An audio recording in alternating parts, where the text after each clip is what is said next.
trabajar con ese tema de bacterias, que dentro de este grupo también existen unos organismos que son muy importantes, ¿no? Muy importantes en la generación de enfermedades de plantas, pero también nos vamos a dar cuenta que dentro de ese grupo los síntomas van a ser diferentes al grupo que corresponde solo a bacterias.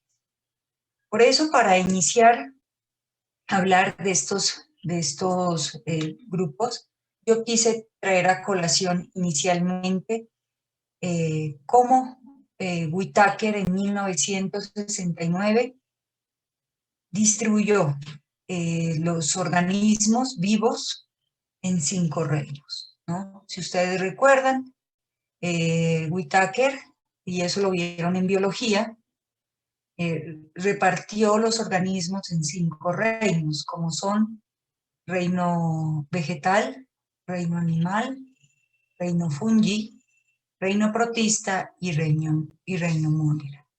¿Sí? Entonces, ¿qué estaba en el reino Monera? ¿Quién me dice qué organismos estaban en el reino Monera?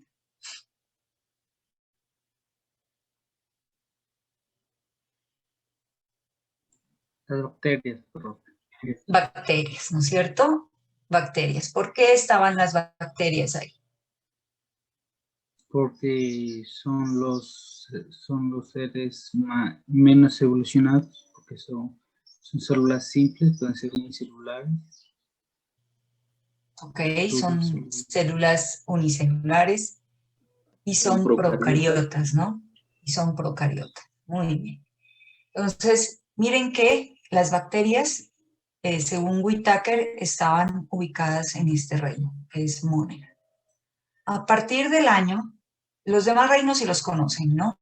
Reino protista, reino plantas, aquí están las angiospermas, reino animal, aquí están insectos, ácaros, aves, bueno, todo lo que corresponde a animales, los nemátodos, ¿no? También hacen parte de este reino. Y acá está el reino fungi, ¿sí? Donde también son eucariotas y tienen características diferentes, como ya lo vamos a ver en el caso de los procariotas o cromistas. Ya en la clasificación actual, ¿sí? Si ustedes se dan cuenta, ya nos hablan de dominios, ¿sí? Nos hablan de 3 dominios y, en este caso, 7 reinos.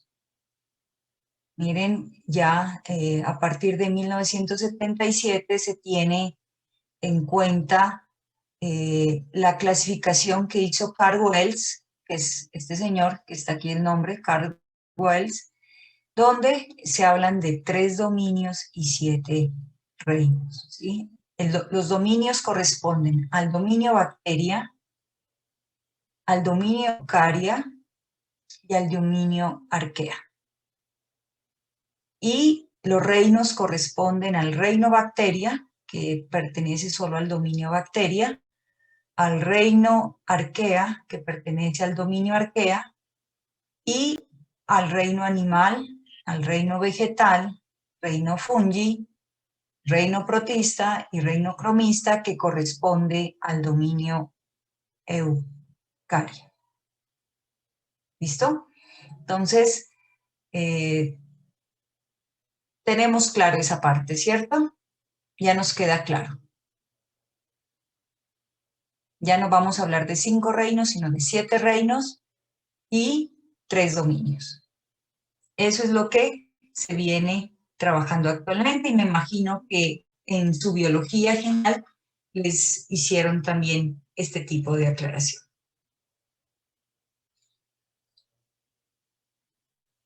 Bueno, entonces, con base en eso, tenemos características del reino bacteria. Nos vamos a enfocar ahorita en el reino bacteria y dentro de estos otros reinos, ¿sí? Donde ubicamos, por ejemplo, el grupo de los el grupo de los nemátodos, dentro de estos reinos? Profe, ¿no sería como en el reino animal? Exacto. El grupo de los hongos. El reino Reino fungi. fungi. Reino fungi. El grupo de los homicetes. También el reino fungi, profe. Estaban, ¿no?, en el reino fungi, ahora pertenecen al reino cromista. Ya vamos a ver cuál es la diferencia también. Y el grupo de los virus, ¿dónde los ubicaríamos dentro de estos? No se los puede, no se Muy los puede bien. clasificar porque no son seres vivos. Exacto, ¿sí? No se los ha podido clasificar, son un grupo totalmente aparte. Ni siquiera estos dominios y estos reinos solo hacen parte de los organismos vivos, ¿no? Lo que se considera organismo vivo. Bueno, entonces, por eso estos virus son tan difíciles, no solo de manejar en humanos, sino también en plantas. Ya nos vamos a dar cuenta también qué los hace también diferentes para estar o para no estar dentro de estos grupos correspondientes a organismos vivos. Bueno, entonces, teniendo ya claridad sobre esto, nos damos cuenta que el reino bacteria tiene unas características muy especiales. La primera es que su ADN recibe el nombre de nucleoide y se encuentra en el citoplasma de su única célula. Carecen de locomoción, pero algunos tienen organelos para desplazarse y otros permanecen inmóviles. Ya vamos a ver que esos organelos de locomoción en algunos casos son los flagelos y en otros casos son las frimbias que tienen alrededor de su membrana externa. Su reproducción es asexual, ¿no es cierto? Y requieren duplicación de su material genético para perpetuarse. Entonces, ya también vamos a recordar que las bacterias se reproducen por fisión binaria. Y las bacterias, pues ya son organismos pleomórficos, es decir, que no tienen una forma definida y que las vamos a encontrar con ellas pueden adoptar diferentes formas, como es el caso de bacterias o el grupo de los fitoplasmas que corresponden también a organismos como las bacterias que no tienen una forma definida, ¿no? Son pleomórficos.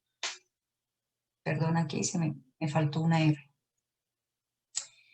Y aquí hacemos una comparación entre una célula eucariota, ¿cierto?, que tiene un núcleo definido, a una célula procariota, que no tiene un núcleo definido, ¿sí?, donde el material genético está suelto, ¿no es cierto? El ADN es suelto en el citoplasma.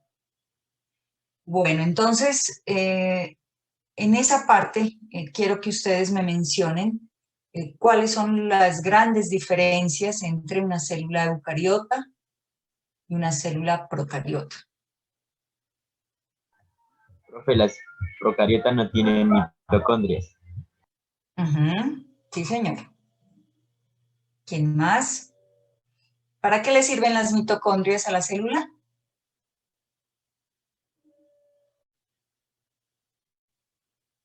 Respiración. Muy bien. ¿Quién más? ¿Otra diferencia? El material no tiene un núcleo definido, sino que está en el citoplasma. En cambio, la procariota y la eucariota lo tiene protegido con membrana nuclear. Muy bien. ¿Alguien más que mire otra diferencia? Profe, la célula procariota no tiene aparato de Golgi. Muy bien. ¿Alguien más que mire otra diferencia? La cuestión de los ribosomas. ¿Perdón? Lo de los ribosomas. Sí, ¿qué pasa con los ribosomas? Pues la verdad no sé qué significa el numerito, pero en unos tiene, el eucarioto tiene Son más grandes, ¿no? Ujú. Son más grandes los ribosomas en las células eucariotas. ¿Para qué sirven los ribosomas? Síntesis de ácidos nucleicos. De proteínas. De proteínas, ¿no? Proteínas. Muy bien. ¿Qué más le ven a esa célula eucariota y a la procariota? Profe, la procariota tiene mesosomas y la eucariota no. Ujú, sí, señora. ¿Para qué sirven los mesosomas?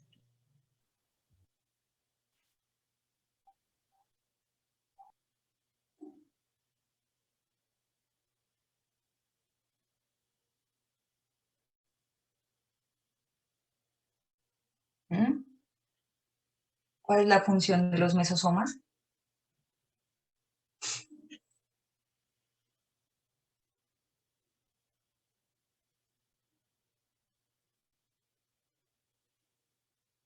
Jóvenes, Sí, estamos aquí, pero mesosomas casi no me acuerdo.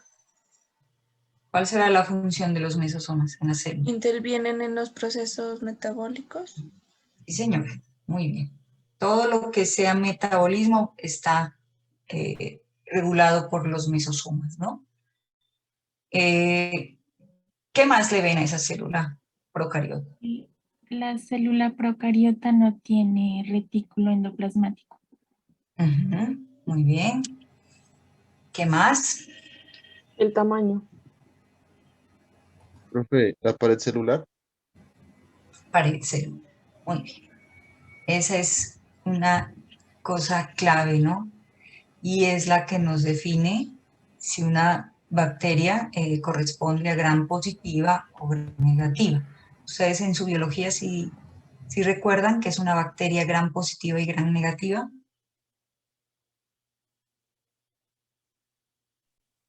Que son como dos grupos, Profe, profe. eso es por la presencia de polisacáridos y peptidoglicanos. Eso tiene la pared celular. Pero ¿en qué está la diferencia entre bacterias gram positivas y gram negativas con respecto a su pared celular?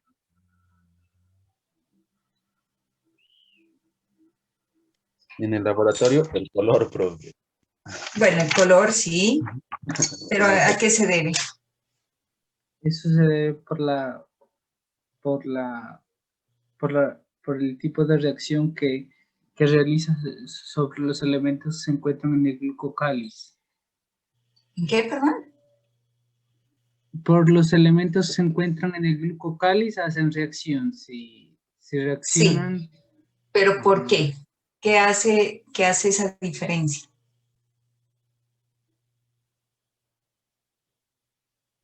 Bueno, eso lo vamos a ver más adelante, ¿no? La diferencia está en las capas que tienen la pared celular, ¿no? Entonces, por eso reaccionan a los reactivos las gram positivas y la gram negativa no reacciona a los reactivos que se aplican, ¿no? Y da un color, como decía el compañero. Eso también lo vamos a ver más adelante. ¿Qué más le ven a esa? O sea, este es uno de los puntos claves, ¿no? La pared celular.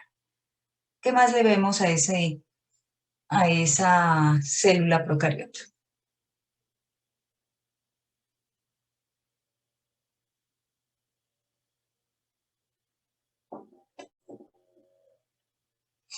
Ustedes ven aquí esto que se llama un plásmido. Sí lo alcanzan a ver. sí, Pongámosle en colorcito, ¿no es cierto? Esto que ven aquí, ¿sí? Este es un plásmido.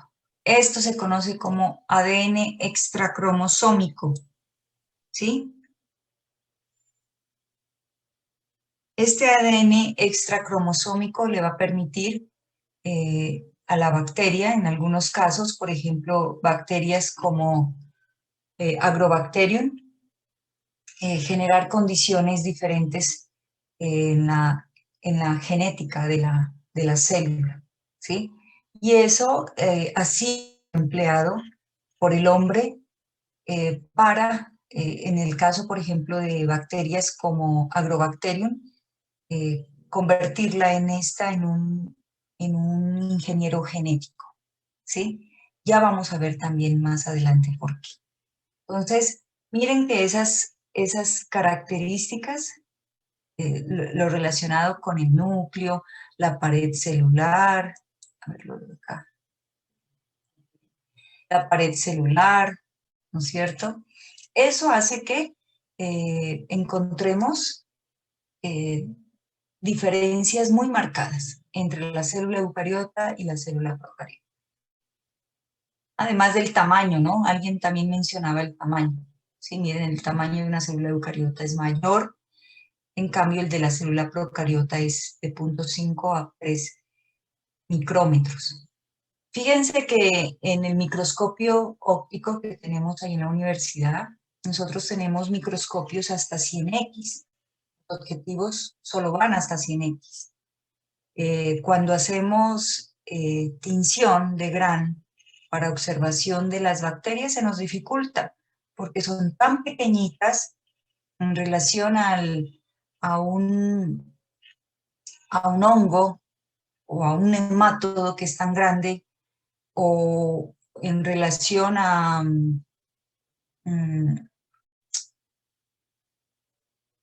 ¿qué más les digo? Sí, a una hifa de un hongo, a un nemátodo, que son organismos tan grandes que pues en el laboratorio se nos facilita mucho hacer la observación en el microscopio.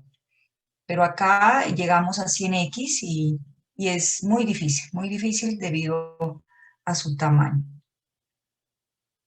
Aquí están pues las diferencias, miren, ausencia de membrana nuclear, dotación haploide también, ¿no? En las células procariotas, mientras que en eucariotas son diploides.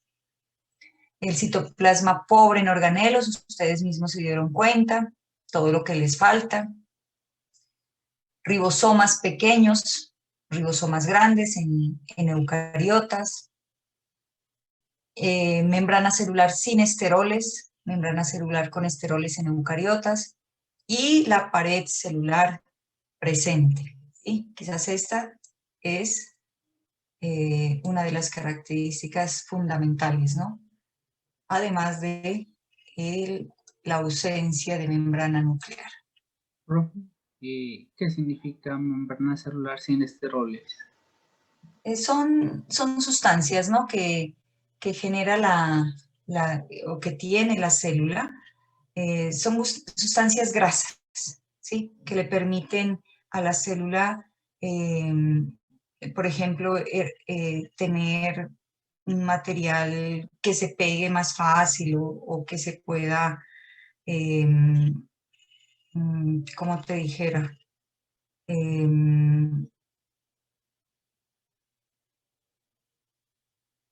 ¿Para adherirse más fácil? Sí, que son como sustancias que genera la célula que peguen más fácil hacia otras sustancias para generar, por ejemplo, otras condiciones propias de metabolismo de la célula, ¿no? Entonces, eso es lo que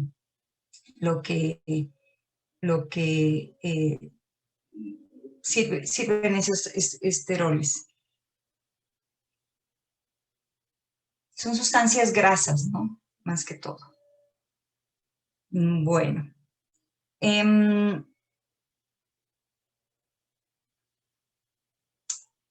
Dentro de las bacterias como tal, ¿sí? Existen unos grupos fitopatógenos dentro del reino de bacterias, ¿no es cierto?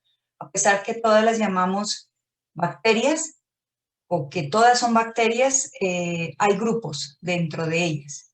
Grupos de fitopatógenos que, como su nombre lo indica, fito es planta y patógeno está relacionado con agentes que causan enfermedades a las plantas. En este caso, pues tenemos, yo marqué estos dos grupos en verde, que quizás son los más importantes, ¿no? Aunque hay bacterias, como en el caso de algunas bacterias que están en el xilema, como son las bacterias fastidiosas, como Xylella, del grupo Xylella, que también pues son importantes en el momento de que se presentan, pero hay grupos que realmente están como catalogados dentro del grupo de las bacterias como tal, como ya vamos a ver, como son los géneros propios, como las pseudomonas, las agrobacterias, las erwinias, que son géneros muy específicos de estas bacterias fitopatógenas. Mientras que las bacterias vasculares solo son bacterias que están alojadas en el xilema de la planta, pero en su mayoría son transmitidas por insectos.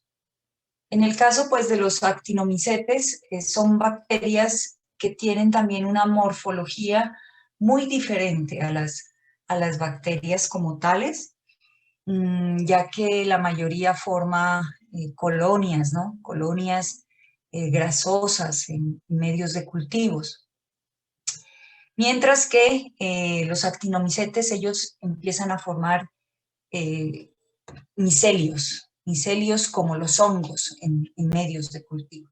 Entonces, esa diferencia pues es clave también conocerla, puesto que muchas veces se pueden confundir, ¿no? Se pueden confundir con hongos. Entonces, cuando uno hace una prueba de GRAN, ya tiene certeza de que corresponde a una bacteria, ¿sí? Porque los hongos, como no tienen pared celular, no se va a poder hacer la prueba de GRAN. En cambio, en el caso de los molicutes, que es otro grupo grande dentro de las bacterias, ¿sí? Aquí tenemos este grupo que corresponde al grupo de los fitoplasmas. Y vamos a hablar mucho en este curso, yo creo, de fitoplasmas, porque ahora fíjense que están de moda, ¿sí? Y yo les digo que es una moda porque en el caso de los agricultores de papa aquí en Nariño, ahorita tienen un problema con fitoplasmas, ¿sí? Que antes no lo tenían, no lo conocían y que en este momento les está causando problemas grandes en su producción de papa. Entonces también vamos a abordar este tema de los fitoplasmas como un tema que ya lo tenemos aquí en Nariño, sobre todo en un cultivo de importancia para la región. Entonces, dentro de estos, pues, bacterias, ¿sí? Vamos a mencionar algo sobre estas bacterias vasculares, pero también sobre los fitoplasmas. Otra cosa importante que es indispensable manejar en el caso de bacterias, no fitopatógenas, sino bacterias como tal, de pronto se me pasó, es que hay algunas que son endófitas, ¿sí? Pero hay otras que viven fuera o están sobre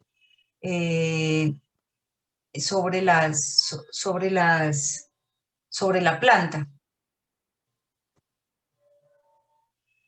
¿sí? Entonces, importante también conocer eso. Por ejemplo, ustedes han escuchado sobre las bacterias fijadoras de nitrógeno, o no las han escuchado todavía. Sí, sí, le hemos escuchado. ¿Sí? ¿Qué han escuchado sobre esas bacterias fijadoras de nitrógeno? Que ayudan a que el nitrógeno sea absorbido por la planta. Uh-huh. Porque ¿Qué plantas tienen ese tipo de bacterias? Leguminosas. Algunas leguminosas, ¿cierto? Entonces ahí vamos a encontrar un tipo de bacterias.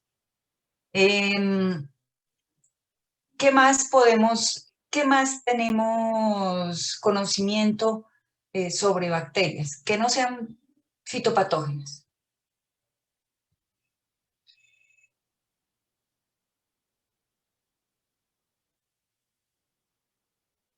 ¿Qué más han escuchado de bacterias que no sean fitopatógenas? Que también ayudan ciertas bacterias a contrarrestar la acción que hacen a otras que pueden ser daños y Muy bien. ayudan como en la planta el mutualismo. Sí, señor. Sí, señor. En ese caso se conocen como bacterias promotoras de crecimiento, ¿no? ¿Qué otro conocimiento ustedes de pronto han escuchado de las bacterias o leyeron en la primera lectura que dejamos ayer? Pues, Otras bacterias hay, pues las que ayudan a descomponer, pues por decir, cuando uno le pone materia natural a la planta, ayudan a que se Sí, bacterias responda. descomponedoras, ¿qué más? Profe, las bacterias que ayudan en la raíz para que la planta pueda alcanzar mayor cantidad de terreno y que pueda absorber una mayor cantidad de agua. eso no son micelios. Profe, Profe, las bacterias, las Rhizobium, Rhizobium, sí, son esas fijadoras de son nitrógeno, ¿verdad? fijadoras de nitrógeno, sí, señor. Y en árboles, ustedes que les interesan los árboles, ¿conocen algunos géneros o han escuchado de algunos géneros? Al género acacia, profe, él fija nitrógeno. Ujú. profe, Eh, hay bacterias que se utilizan para el tratamiento de aguas residuales, ¿cierto? sí, señor, son indicadores. Incluso hay bacterias bioindicadoras, ¿no? Bioindicadoras, por ejemplo, de la composición del suelo, si hay materia orgánica en el suelo. Eh, Miren que los organismos también generan respuestas que le pueden ayudar al productor a mirar cómo está también su lote, ¿no? Hay plantas bioindicadoras, por ejemplo, plantas bioindicadoras de materia orgánica. Igual algunos insectos también son bioindicadores. En esto de las bacterias también importante tener ese tipo de conocimiento, sobre todo ustedes que abordan estos temas ambientales también, ¿no? Entonces, es importante que se tenga también ese tipo de conocimiento. Y lo que también utilizamos, por ejemplo, las bacterias para producción de cerveza, ¿no? ¿O no? También de la calidad de agua, Sí, ¿no, profe? Sí, para fermentación, sí, señora. Para fermentación, para calidad de agua. También se pueden utilizar bacterias para, como lo dijo el compañero, para generar mecanismos de defensa de la planta, como utilizadas para el control biológico de plagas, de de hongos, fitopatógenos, ¿sí? Que le causan daño a las plantas. En fin, la utilidad de las bacterias es enorme, ¿no? Pero pues la materia no nos da para tanto, entonces nos vamos a dedicar a este grupo de bacterias fitopatógenas, que las dividimos en dos grupos grandes, que son las bacterias como tal, que tienen pared celular, que la mayoría las podemos cultivar in vitro, es decir, en un medio de cultivo, y lo que son los fitoplasmas, que no se pueden cultivar in vitro, bueno, hasta hace literatura de hace unos años, ya que en el 2017, 16, salieron ya unos artículos que sí se logró cultivarlas en in vitro, y que a diferencia de las bacterias como tal, pues estas sí no tienen ninguna forma definida, ¿sí?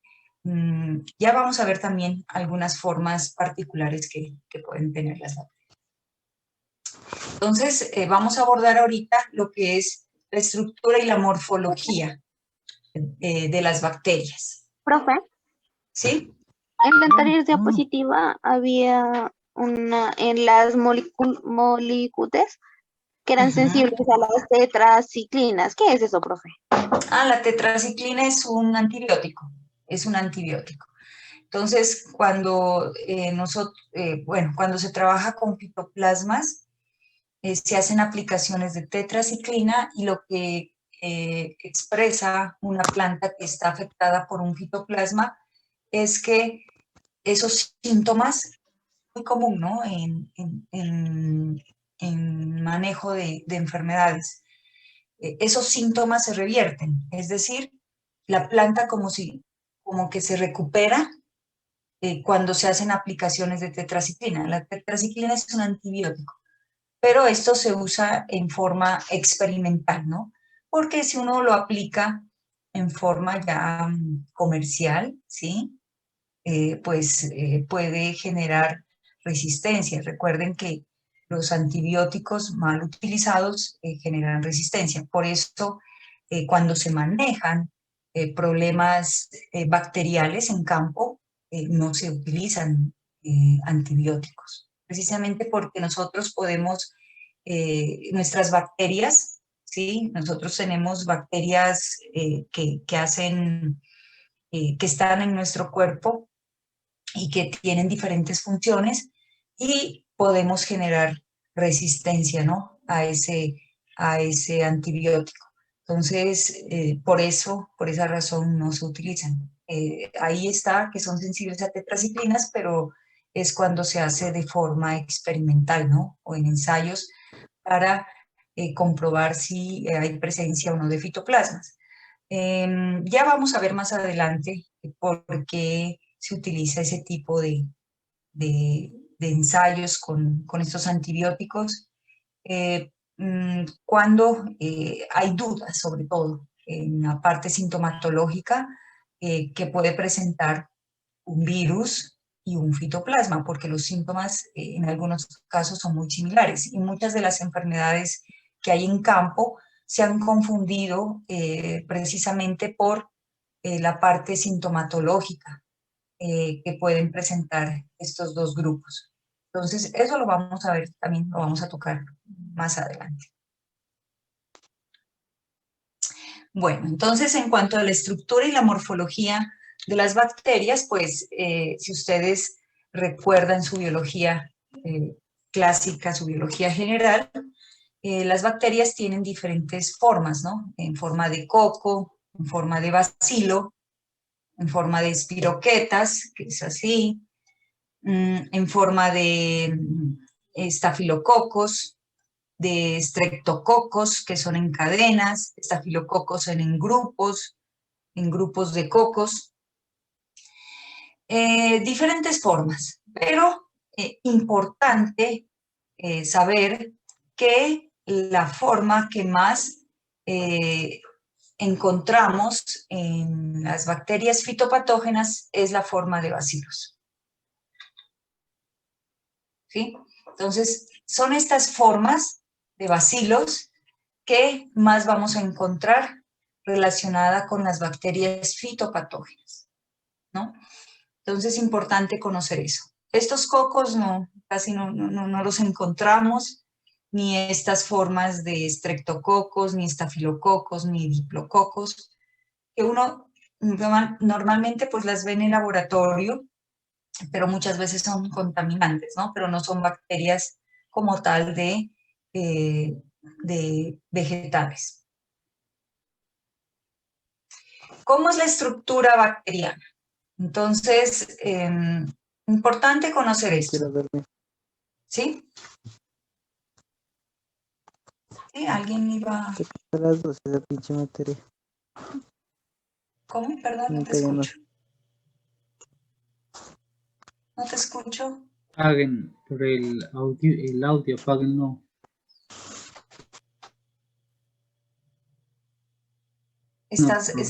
Puede continuar, no, es que están abierto el micrófono, entonces está... ya, gracias. Voy a ver si por acá puedo No, pero si ustedes quieren preguntar, no los puedo cohibir de preguntar. Bueno, entonces, la estructura bacteriana, ¿cómo es que tanto tiene esa célula bacteriana en su interior? Entonces ya mirábamos en la primera diapositiva donde mirábamos la diferencia entre una eucariota y un procariota. La célula procariota, pues ya la definimos, ya definimos las grandes diferencias. Y acá miramos esta célula procariota, que una de esas grandes diferencias era esto, ¿cierto? Ay, yo no sé por qué se marca tanto.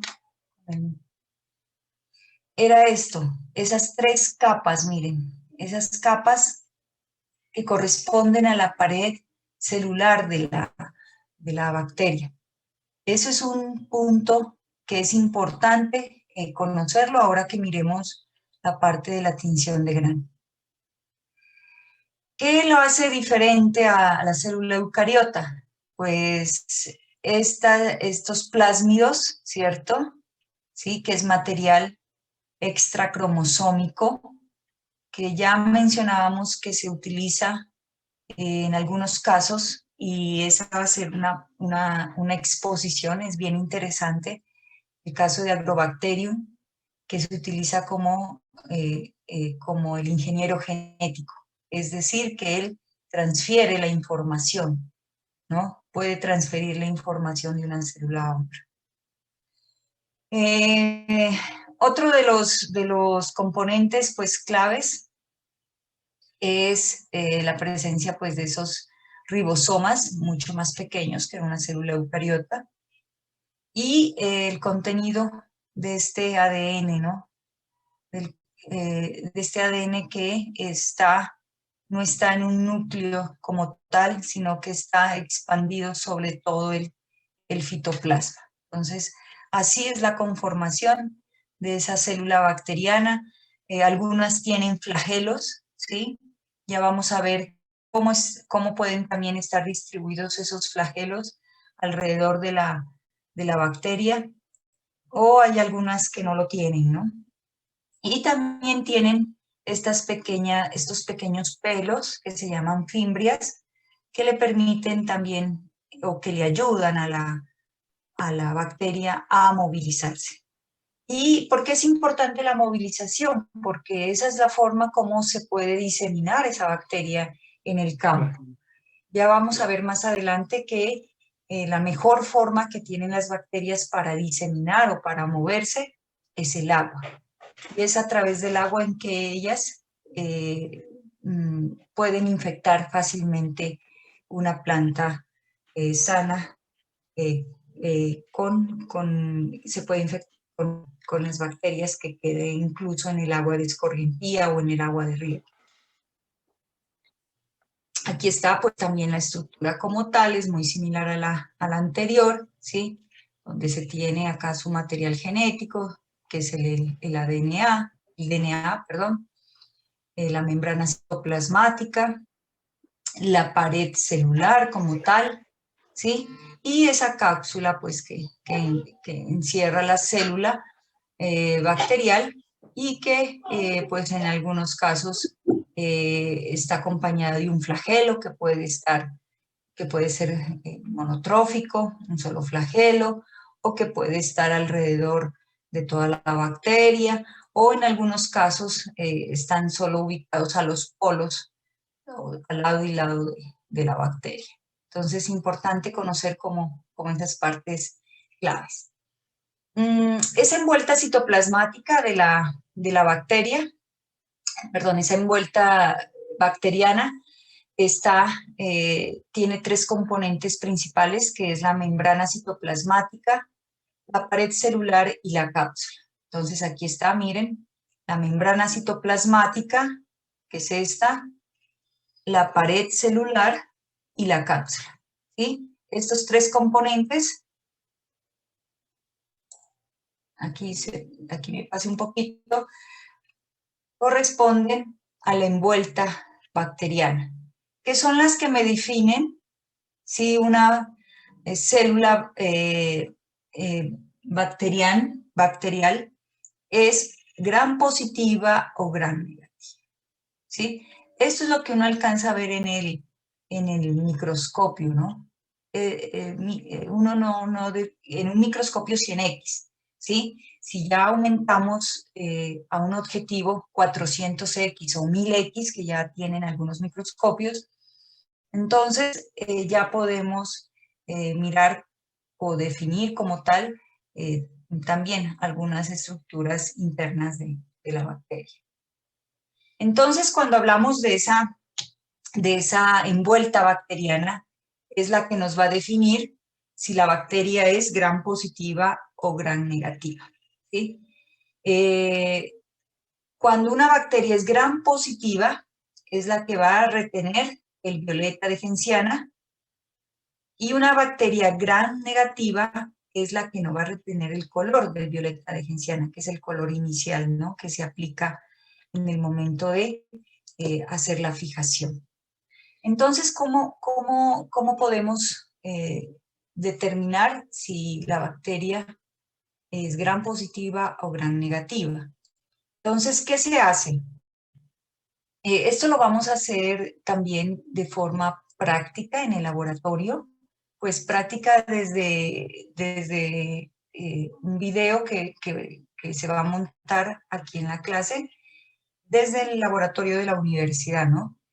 Con ayuda con la persona que yo les decía, del ingeniero Johnny, que nos va a colaborar en esta parte. ¿Qué va a hacer Johnny? Entonces, Johnny lo que va a hacer es hacer la fijación de la bacteria. Inicialmente, ellas se fijan en un portaobjeto, ¿sí? Una vez que uno tiene la bacteria aislada y purificada, pues va a hacer la fijación en un portaobjeto. ¿Cómo la hace? Simplemente se coloca la bacteria en el portaobjeto y se fija con calor, con un mechero, ¿no? Se coloca el portaobjeto. Bueno, eso lo va a explicar muy bien Johnny desde el laboratorio. Y lo que se hace es lo siguiente. Se aplica inicialmente el cristal violeta o el violeta de genciana, que también se llama. Se aplica una gota al objeto que tiene la bacteria ya fijada. Se hace un lavado y posteriormente se aplica este otro reactivo que es Lugol, ¿sí? Este Lugol también permanece ahí fijado por 1 minuto, y lo que hace es empezar a retener el color, ¿sí? Luego se hace un lavado de este Lugol con alcohol, y finalmente, después de lavar, se aplica este otro reactivo final, que es la safranina, ¿sí? Entonces, si la bacteria es gram positiva, va a conservar el color morado o azul que se alcanza a ver en el microscopio, ¿sí? Si la bacteria es gram negativa, se va a cambiar el color, ¿sí? Entonces van a aparecer unas coloraciones rosadas. Entonces, esto es lo que uno alcanza a ver en el microscopio. Cuando la bacteria es gram positiva, en este caso sería una gram positiva, vamos a obtener esta coloración azul oscura, ¿sí? O morada oscura, que retiene el color de la safranina, perdón, del violeta de genciana. Y en el caso de gram negativas, pues no retienen el color del violeta de genciana, ¿sí? No retienen ese color inicial, que es el color moradito o color azul. Entonces, esa es la característica de la tinción de Gram, ¿sí? Y eso se debe ¿a qué? A que las Gram positivas, ¿sí?, retienen el color porque tienen estos tres componentes en su envuelta bacteriana. Y tienen las tres capas, la membrana citoplasmática, la pared celular y la capa. Mientras que las Gram negativas no retienen el color porque no tienen esas capas. Esa es no tienen una capa, perdón. Esa es la razón de la tinción de Gram. Entonces, como ustedes miran aquí, tenemos, en este caso, miren, aquí están formas de bacilos, ¿sí?, que son alargados, ¿sí? Estos también son bacilos que son alargados, pero fíjense acá que acá tenemos unas formas redondas que corresponden a los cocos, ¿sí? Estas son cocos también, son cocos Gram negativos, y estos son bacilos Gram positivos. Profe, ¿Sí? de pronto podría ponerle puntero al mouse, porque la verdad no lo alcanzo a mirar.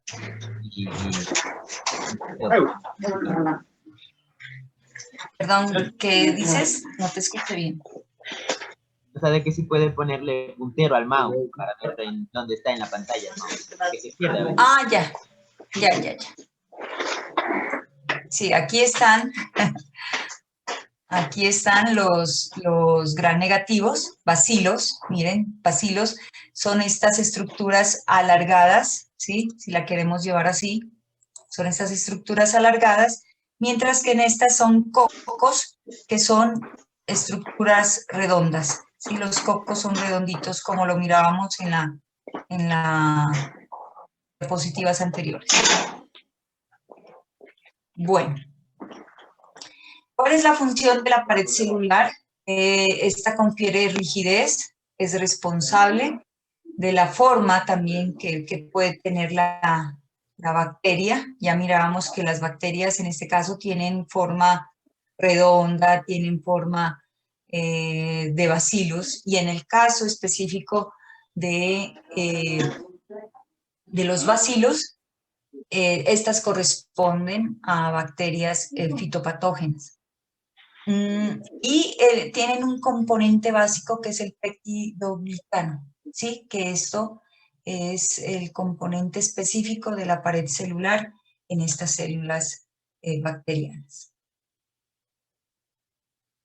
Aquí está también la membrana, la conformación externa, la conformación de la membrana citoplasmática. Esta es la capa externa, estos son los fosfolípidos, y a través de estas capas es donde empieza a penetrar como tal los reactivos que yo les mostraba, el ugol, el alcohol, pues inicialmente violeta de genciana y finalmente la safranina, que son los reactivos que están presentes en ese tipo de reacciones y que le dan el color terminal para establecer lo que es una Gram positiva y una Gram negativa.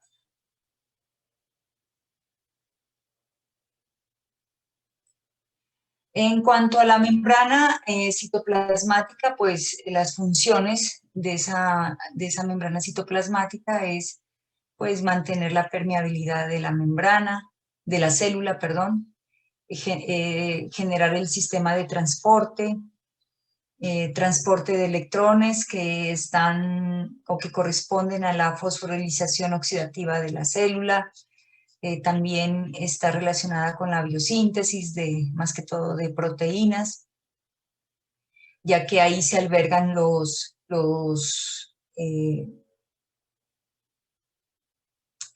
organelos. También sirven como fuentes de energía y ahí se liberan también las exoenzimas. Todo eso se hace en la membrana citoplasmática, y recuerden también que en la membrana citoplasmática está suelto el ADN, que es por no tener un núcleo totalmente definido. Bueno, entonces ya al interior de la célula vemos que en las células eucariotas tienen un núcleo verdadero, ¿sí?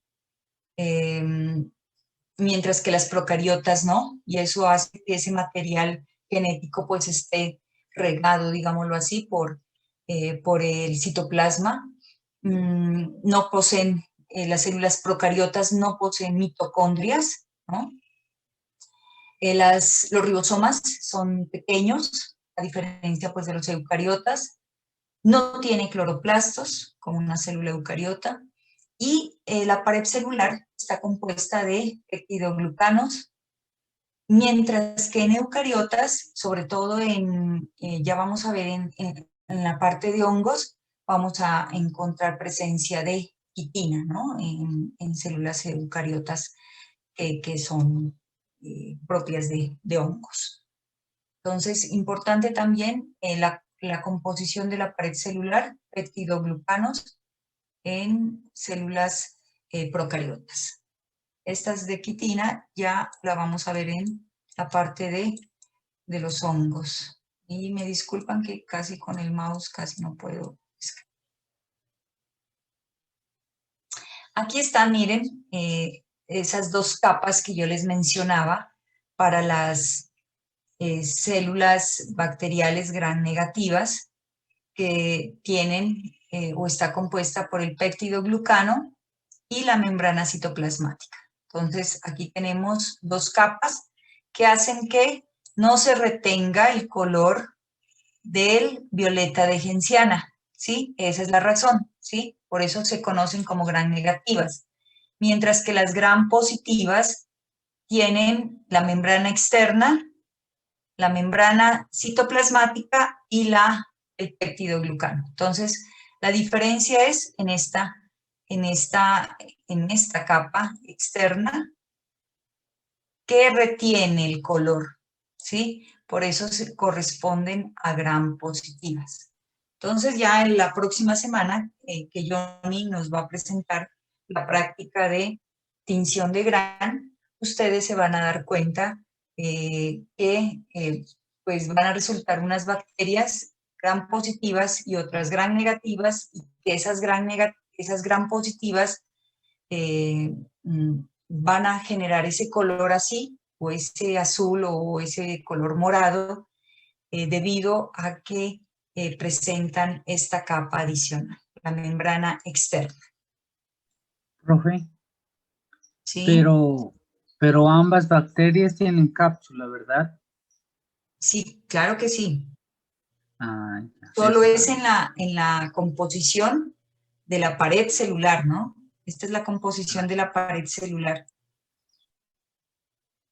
¿Sí? Como mirábamos acá. ¿Sí? Pared celular.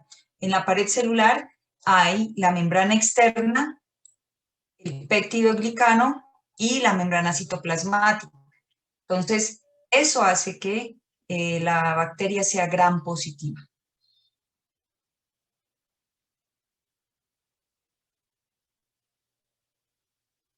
¿Hay alguna pregunta?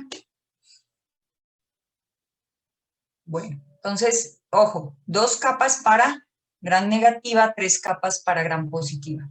¿Cuál es la capa? La adicional, que es la membrana externa de la pared celular.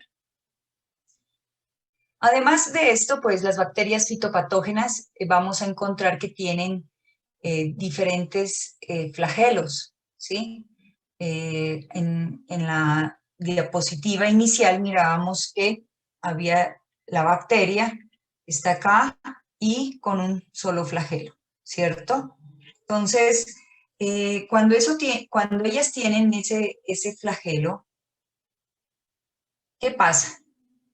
Las vamos a llamar monótricas, ¿sí? Monótricas, un solo flagelo. A un lado o en un solo polo, un solo flagelo, ¿no es cierto? Las vamos a llamar lofótricas cuando pueden tener 3 flagelos en un solo polo. Anfítricas las vamos a llamar cuando los flagelos, más de 3 o 3 flagelos, están distribuidos a los polos de la bacteria, en el polo norte y en el polo sur, ¿sí? están distribuidos los flagelos. Y perítrica, miren, perítrica es que los flagelos pueden estar distribuidos alrededor de la bacteria. Estos flagelos los podemos observar en microscopio que tengan objetivos de 400x a 1000x, porque en nuestros microscopios que tenemos en la universidad, que llegan hasta 100x, pues no podemos observar este tipo de flagelos, ni las estructuras internas. Como les digo, en el microscopio nosotros solo avanzamos hasta mirar la tinción y la forma de la bacteria, si es un bacilo o si es cocos o estreptococos en algunos casos cuando hay contaminantes. Entonces, importante pues también saber esa parte. Pero también importante saber que una célula bacterial, ¿qué es esta? Ya sabemos que son tan pequeñitas, de 1.2 a 0.5 micrómetros, que es un tamaño muy pequeño, y que por ese tamaño nosotros se nos dificulta verlas a simple vista, ¿sí? Entonces, cuando nosotros miramos en el medio de cultivo colonias que generan las bacterias, y también les vamos a mostrar en el laboratorio cómo son esas colonias, la cantidad o el número de bacterias es altísimo, ¿sí?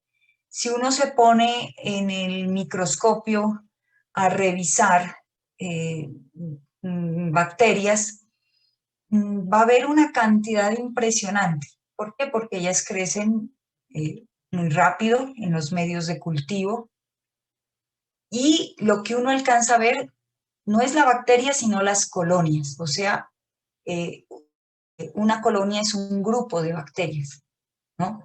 Entonces, eso es lo que uno alcanzaría a ver en los medios de cultivo. Y empieza a observar esto, que esas bacterias pueden ser de forma circular, pueden ser de forma fusiforme, ¿sí? Como alargadas, formas irregulares, formas filamentosas, ¿sí? Que generan estas estructuras a manera de micelio, y pareciera un micelio de un hongo, ¿sí? Y formas puntiformes, punticos que van apareciendo en los medios de cultivo, ¿sí? Eso también ya les voy a presentar en el laboratorio.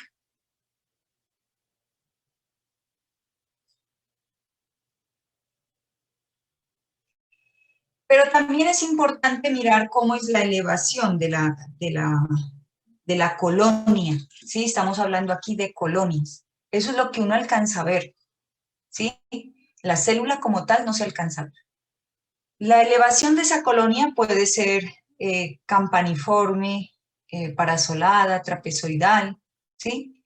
Pero también esa elevación puede tener un contorno.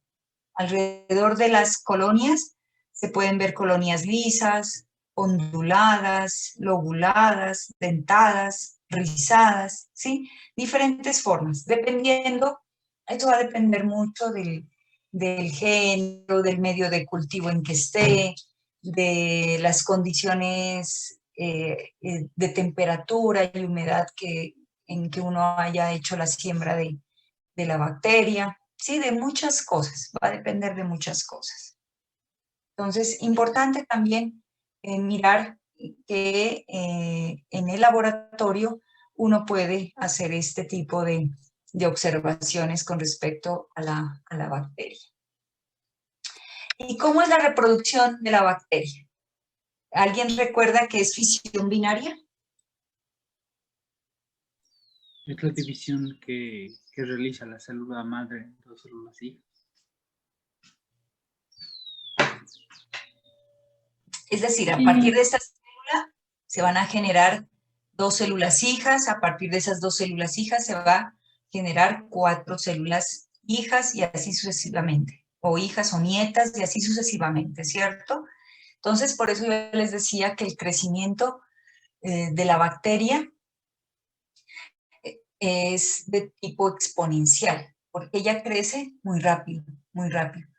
Y se van generando en poco tiempo. Lástima pues que no podamos ir al laboratorio, pero uno se da cuenta que en muy poco tiempo va a obtener colonias.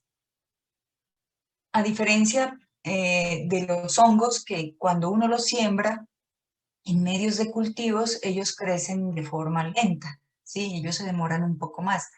Las bacterias tienen un crecimiento exponencial y eso hace que hay algunas enfermedades que se distribuyen muy rápido en la planta y generan pues daños catastróficos, ¿no? Y hay enfermedades en las plantas donde la bacteria se distribuye en forma vascular, en los haces vasculares de la planta. Y pues invade haces vasculares y produce marchitamientos que pues acaban totalmente la planta en muy poco tiempo. Entonces es importante saber, ¿no? ¿De dónde viene eso? ¿Por qué la planta se marchita tan rápido? Y es precisamente por el tipo de reproducción que tienen este tipo de organismos, que además son muy eficientes, ¿no? en colonizar hospederos y que esa misma eficiencia se ve reflejada en el éxito reproductivo que puedan tener ellos al tener una reproducción exponencial. Entonces aquí está, miren, la fusión binaria o bipartición también se llama. Es propio de las bacterias, ¿sí? Y consiste en la división del ADN seguidas de la división del citoplasma o citocinesis, perdón, dando lugar a células hijas. Y esas células hijas, ¿no? Esto sigue, por eso yo les digo, esto es un crecimiento exponencial. 2 células hijas pues van a generar 4 y 4, 4 a la 2 y el resultado de 4 a la 2, cuánto es y así, de forma exponencial.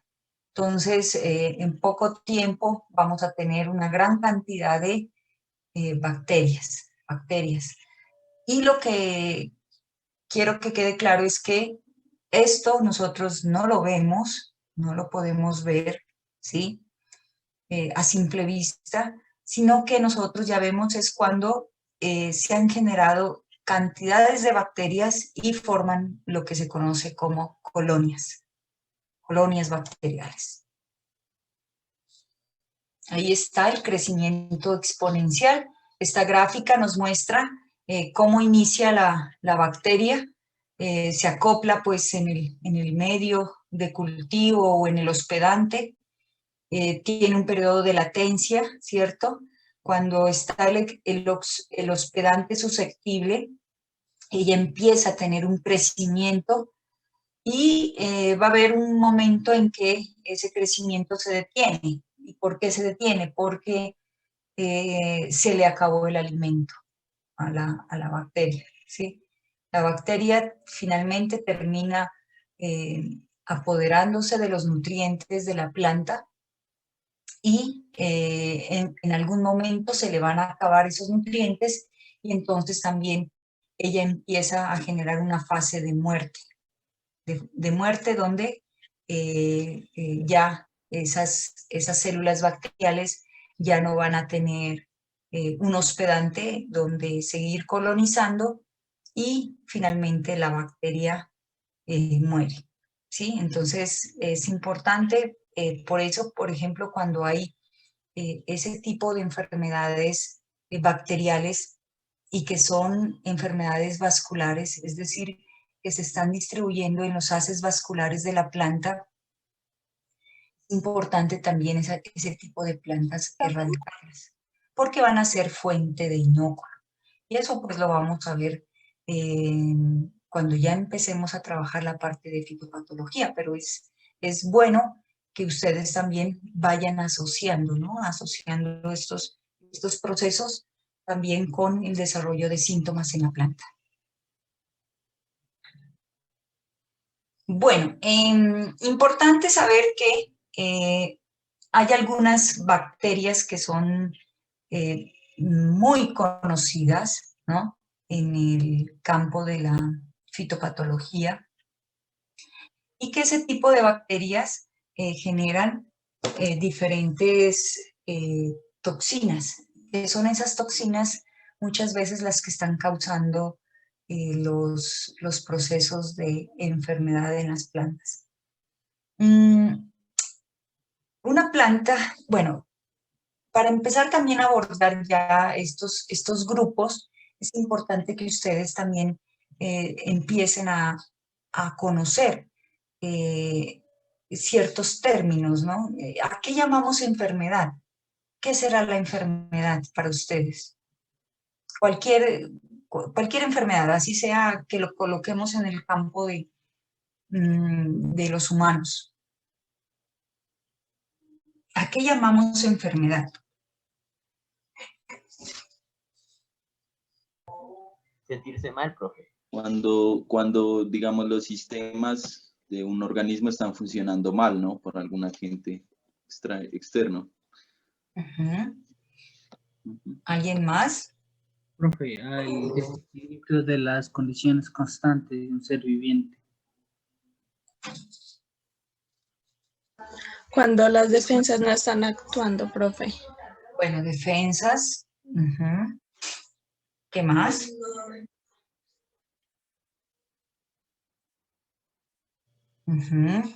¿Qué más? ¿Cómo ustedes, ubiquémonos en campo, ¿sí? Ubiquémonos en cualquier cultivo. Ustedes van a un cultivo de frijol, ¿sí? ¿Todos conocen el cultivo de frijol? ¿O no han tenido la oportunidad de mirar cultivos? Bueno, algo, ¿no? Mayoría. ¿Sí? ¿Todos conocen algún cultivo? Yo sí he estado en algún cultivo. ¿En qué cultivos has estado? En un cultivo de rosas, frijol. Bueno. Papaya. Papaya también, bueno. ¿Qué más? Zapallo. Bueno, entonces el que ha estado en un cultivo de papaya. Bueno, entonces, o en fresa, ubiquémonos en cultivos de fresa. ¿Todos conocen el cultivo de fresa? Sí, profe. Un cultivo que lo conozcan, pues, la mayoría. Diría que el frijol, ¿no? O el maíz. El maíz. Maíz, frijol. El maíz, profe. Eso. Más Todos fácil. han tenido, bueno, todos han tenido contacto, por lo menos, con plantas de maíz y de frijol, ¿no es cierto? Sí. ¿Cierto que sí? Sí, profe. Sí, profe. Bueno, yo creo que voy a hacer una práctica con ustedes, así sea desde la casa, con plantas fáciles de obtener. Y hoy les voy a dejar para que empiecen a hacer sus semilleros, ¿sí? Empiecen a hidratar esas plantitas de esas semillas de frijol y maíz, para que empiecen a ver cómo es el proceso. Y no sé si podemos hacer desde acá, ya que no tenemos la oportunidad de salir a campo, si podemos hacer algo donde ustedes puedan también hacer sus medios de cultivo desde allá, desde sus casas, ¿sí? Vamos a ver si lo logramos, si podemos empezar a trabajar para que ustedes estén también en contacto con hongos y con algún material que lo podamos, donde podamos multiplicar esos hongos y posteriormente hacer unas pruebitas en esas plantas. desde la casa. Y claro, obviamente dirigidos desde acá, ¿no? Claro. Profe, tengo una pregunta respecto a los hongos. Ujú. O sea, ¿por qué realmente se presentan? O sea, es tanto en los humanos como en las plantas. ¿Es por déficit en las defensas, una baja en las defensas o por qué realmente? ¿Y por qué hay algunas Bueno, que les da y a otros no? siempre hay una relación genética, ¿no? Hay una condición genética del hospedante susceptible, ¿sí? De unas condiciones ambientales que también favorecen ese desarrollo de enfermedad. Cuando entremos a la parte de fitopatología, a ver si puedo dibujarles algo aquí. A ver, me voy a salir un poquito, un ratico. Cojamos una nueva diapositiva. Bueno, ahí me están viendo todo, ¿cierto? Voy a ver si puedo dibujar algo relacionado con...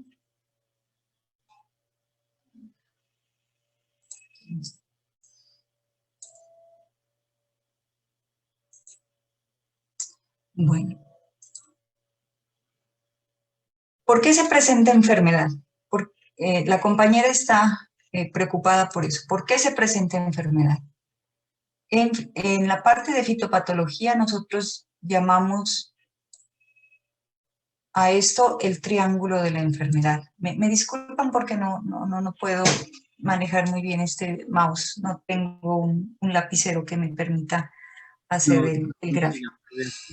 así nos Bueno. explicaron desde anteriores semestres. Ok. Bueno, entonces, ¿por qué se presenta enfermedad? Entonces, lo primero es porque debe haber, primero, un hospedante, en este caso, una planta susceptible, ¿sí? Susceptible, perdón por eso. Bueno, debe haber un hospedante susceptible. Entonces, entonces la compañera nos dice, ¿por qué las personas se enferman? Ubiquémonos en nuestra realidad ahorita, ¿por qué nos enfermamos de COVID? ¿No? Entonces, primero porque está el patógeno. El patógeno. ¿No es cierto? El patógeno está. Está el virus, ¿no es cierto? Que es el virus que nos produjo esta pandemia. Está el patógeno y hay unos hospedantes susceptibles. ¿Cuál es el hospedante susceptible? La población de humanos, ¿no? Y dentro de esa población de humanos, ustedes han escuchado que hay dentro de esa población que hay personas que presentan síntomas de enfermedad, pero hay personas que son asintomáticas, ¿no? Cuando recién hubo la pandemia, se decía que las personas que más eran susceptibles al ataque del virus eran las personas mayores de edad, los mayores de 70, 80 años, ¿sí? Incluso poblaciones, yo diría de 60, ¿no? De mayor riesgo. Y si ustedes empiezan a mirar que cuando hicieron la clasificación de esos hospedantes susceptibles, también iban en un rango, yo no sé por qué estoy, en un rango de edades, ¿no es cierto? Borrémoslo. ¿Se puede borrar?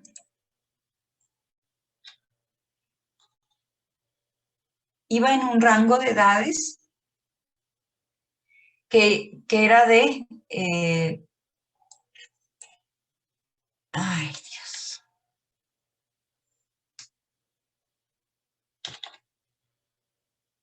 Iba en un rango de edades de mayor a menor edad. Sí, acá supongamos que estén los más jóvenes. No sé, no cambió. Creo que siempre debe cambiar pluma y y mouse, porque ese mismo problema tuvo una profe anterior y ella siempre hacía el cambio, porque si no decía que se cambiaban las diapositivas. Y se me cambian. Sí, tiene que seleccionar la pluma. Ajá, siempre debe ser selección. Entonces acá tenemos a los de menor edad, ¿cierto? Y acá los de mayor edad. Menor edad y mayor edad. Entonces, entre más edad tenga, parece ser que es más susceptible, ¿no? Pero ya estamos viendo que al parecer hay nuevas cepas, ¿sí? Que están afectando ya a una población mucho más joven. Ya está esa cepa afectando poblaciones entre 20 y 40 años, en un rango de 20 y 40 años. Entonces, ¿qué más hay? También hay una condición, ¿sí? En este caso de las plantas hay condiciones ambientales, ¿sí? Entonces, fíjense que para que se desarrolle enfermedad, deben haber por lo menos estas tres condiciones. Que esté el patógeno, ¿sí? Que haya una planta susceptible, pero también que haya unas condiciones ambientales que favorezcan el desarrollo de ese patógeno.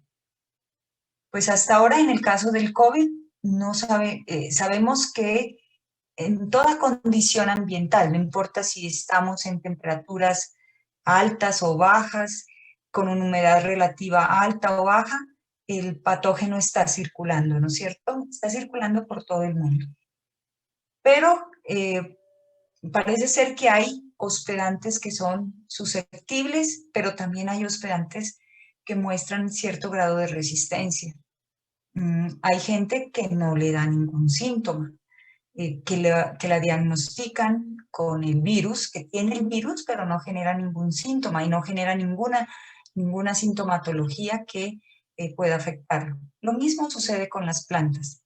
Entonces, uno puede encontrar también en campo plantas asintomáticas, que cuando hace las pruebas, que vamos a ver más adelante, pruebas de diagnóstico, cuando hace pruebas de diagnóstico, uno encuentra ahí el patógeno, pero la planta no manifiesta enfermedad, ¿sí? No manifiesta síntomas. Entonces, a eso se le llama el triángulo de la enfermedad, ¿sí? Donde deben estar estos tres componentes principales. En el caso de las plantas, hay condiciones, por ejemplo, que favorecen el desarrollo de enfermedad, condiciones ambientales, incluso hay condiciones que son de tipo abiótico. ¿Como cuál?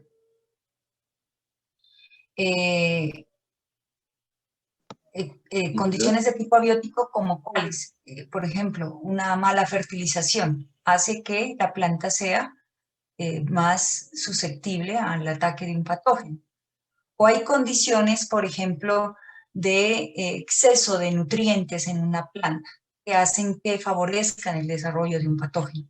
Entonces, se ha reportado que condiciones altas de nitrógeno en papa lo vuelven más susceptible al cultivo, al ataque de gota. No sé si han escuchado sobre esta enfermedad en papa. Entonces, fíjense que dependiendo de las condiciones, también vamos a estar más susceptibles o no al ataque de un patógeno. Y esa susceptibilidad, ¿quién la da? O esa resistencia. La relación hospedante-patógeno. Y es una relación genética, ¿no? Entonces, vámonos otra vez con lo del virus. ¿Por qué a algunas poblaciones les ha dado más duro o a unos individuos de la población les ha dado más duro el virus que a otros? ¿Sí? Posiblemente nosotros estuvimos en contacto con el virus, nos dio el virus, pero no nos dimos ni cuenta muchos, ¿no es cierto? Entonces, ¿qué pasa? Pasa que hay unas poblaciones o unos individuos que son más susceptibles y otros que son más resistentes también al ataque del patógeno. Pero eso es una relación genética, ¿sí? Una relación genética entre el patógeno y el hospedante. Y así también pasa con humanos, así pasa con animales, así pasa con las plantas. Debe haber esa Profe, relación. o sea que debido, o sea, a esa relación que hay, es que se pueden o no presentar los síntomas. Claro, claro. ¿Se presentan o no se presentan síntomas? Por eso te digo, si tú tienes una condición de resistencia al patógeno, ¿sí? Tú no puedes presentar síntomas de COVID.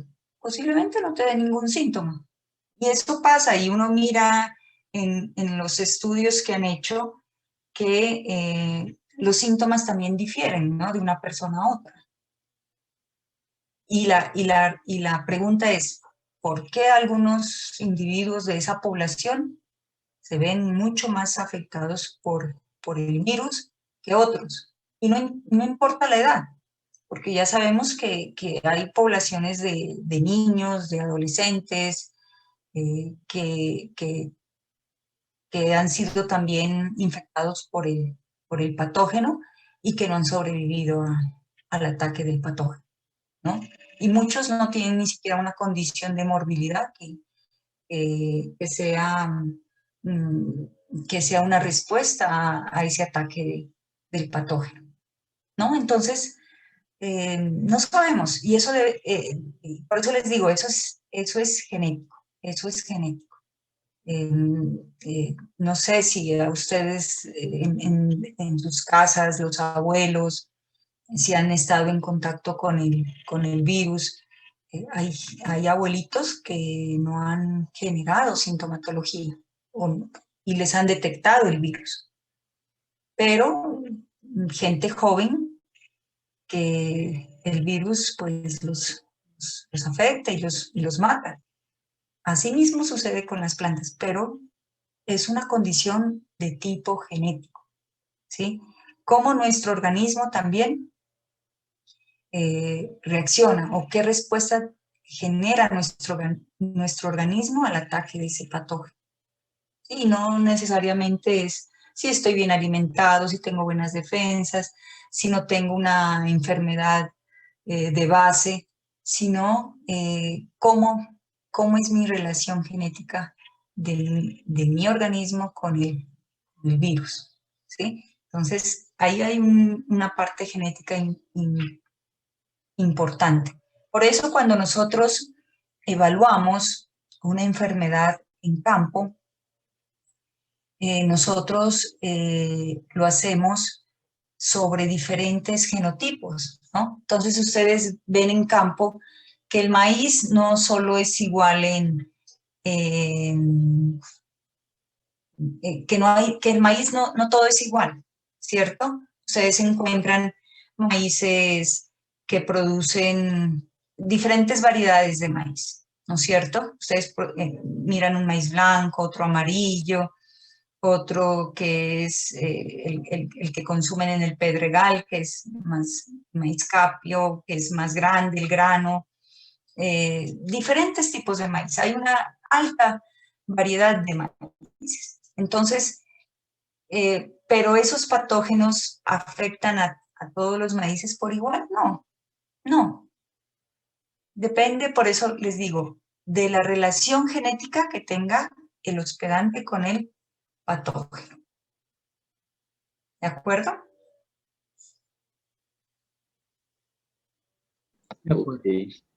¿Sí? ¿Quedó claro?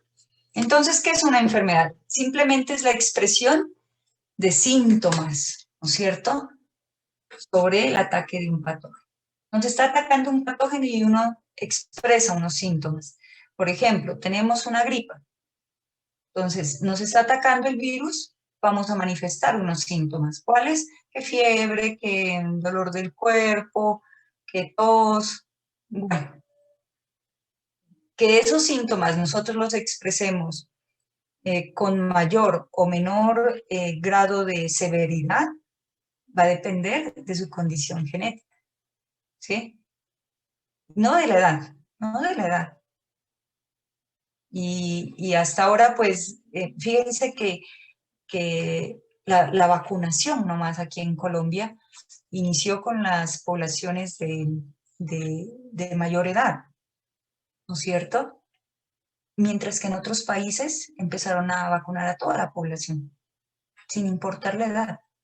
Estados Unidos ya vacunó casi la mayoría de población sin importar la edad. Usted iba al centro de vacunación y lo vacunaban y ya lo registraban. Pero acá estamos por edades y eso no es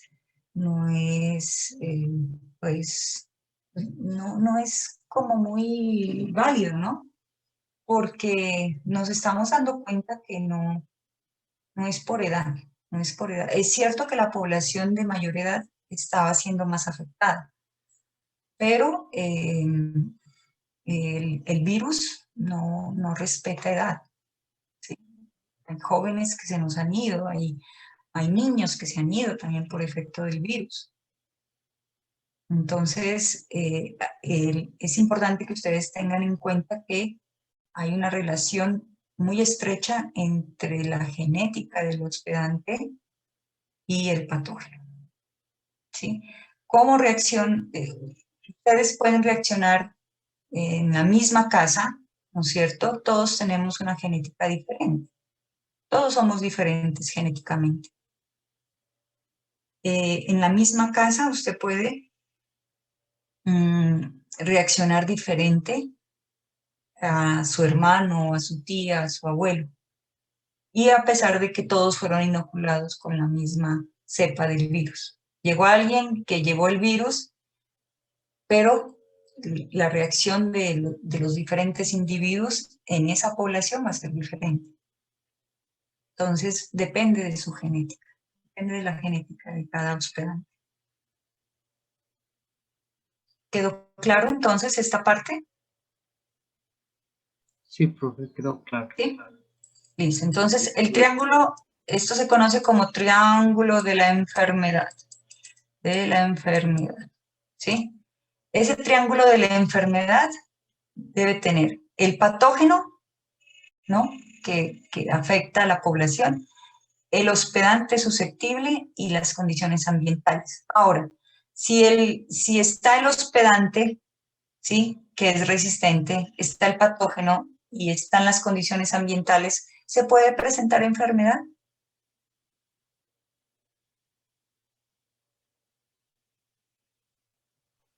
No. No, muy bien. No se puede, podría ¿no? presentar la enfermedad. No, si tengo un hospedante resistente, no va a haber enfermedad. Si tengo un hospedante susceptible, si tengo el patógeno, pero si no hay las condiciones ambientales, ¿se puede presentar enfermedad? No. ¿No? Deben Tendrían estar... que cumplirse las 3. Exacto. Muy bien. Tienen que estar las 3, ¿no? Para que se produzca enfermedad. De lo contrario, pues, el hospedante en mejoramiento y en genética se dice que el hospedante se aleja, ¿no? de esa enfermedad, de esa condición de enfermedad, ¿sí? Entonces, es importante que estén las 3 condiciones para que se desarrolle enfermedad. Bueno, entonces... Por eso nos mandan a que nos aislemos, ¿no? Para que falte un componente y no se dé la enfermedad. Exacto, exacto. Esa es la función, ¿no? La condición, ¿sí? Por eso las medidas que se han tomado y muchas veces vemos que somos desobedientes de las medidas, ¿no? Por decirlo así. Hoy ya encierran a toda la población en Bogotá porque el virus está pues ya en un punto muy alto. En Medellín también cierra, Cali creo que está por cerrar. Si nosotros seguimos así, también nos vuelven a encerrar otro tiempo. Pero la condición es esa, ¿no? Que el problema es que muchos hospedantes, muchos individuos son asintomáticos. Entonces, ese individuo puede ser asintomático, pero puede transmitir el virus. ¿no? Entonces, yo no tengo nada. Entonces, ven, te doy un abrazo, te doy un beso, no pasa nada, no.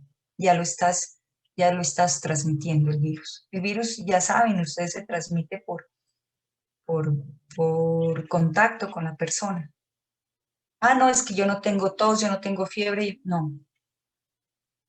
Si no tengo síntomas, pero puedo transmitir me toqué la boca, en mis manos pueden tener saliva y le di un alimento a una persona que estaba sana, transmití en ese momento el virus.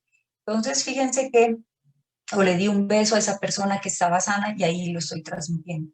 Entonces, fíjense que las recomendaciones no eran para poner como en malos términos a la población o que se nos acabó la vida social o que ya no podemos vernos con nuestros amigos o con nuestros familiares. No, era simplemente para evitar lo que estamos viviendo ahora. Y esa desobediencia civil nos ha traído otra vez a esto. Y aquí en Colombia todo lo que pasa en Bogotá es para todo el país. Ya nomás nos ponen también a nosotros en la misma situación de encerrarnos, precisamente por eso. Entonces, no importa si son hospedantes asintomáticos. Y en las plantas también se dan hospedantes asintomáticos, pero son diseminadores o son posibles vectores de los virus, de los virus en este caso. Entonces, jóvenes, démonos unos 10 minuticos para irnos a tomar un tinto y nos vemos 11:10, ¿les parece? Para continuar, y ustedes se me... Bueno, Sí, profe. ¿Sí? Unos Ok. 15, profe. Unos 10 y terminamos más temprano. Bueno, profe. Bueno, nos vemos más tardecito, 11:10. Vale, profe.